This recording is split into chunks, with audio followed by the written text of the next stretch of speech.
In today's video, I'm going to teach you how to set up donations on Squarespace.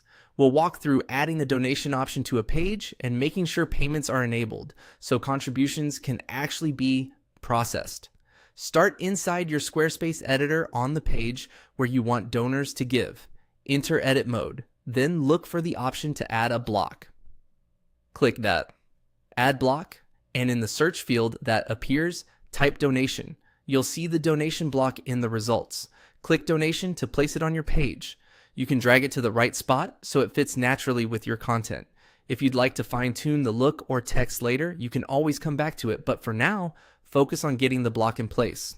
At this point, Squarespace may remind you that payments need to be set up for the donation feature to work. That's expected because the site needs a payment processor to safely accept funds.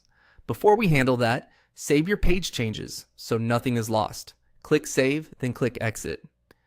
To leave the page editor and return to your site's main dashboard. Next, go to your site settings. In the lower left area of the dashboard, click Settings. From the Settings menu, open the section labeled Selling. This is where Squarespace centralizes all commerce-related options, including donations.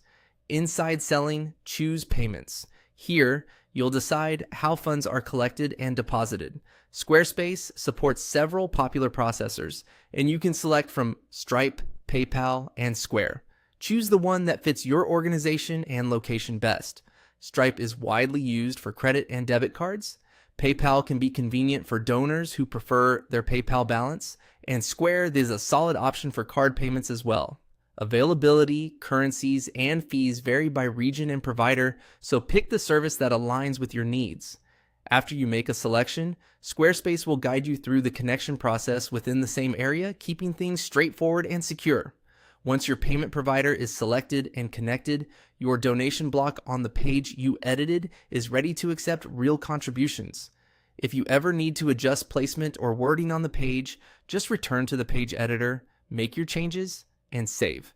And remember, you can always revisit Settings, then Selling, then Payments if you want to switch providers later or review your setup. That's it. You added the donation block, saved and exited the editor, opened Settings, went to Selling, selected Payments, and chose your processor. Your site is now prepared to accept donations cleanly and confidently.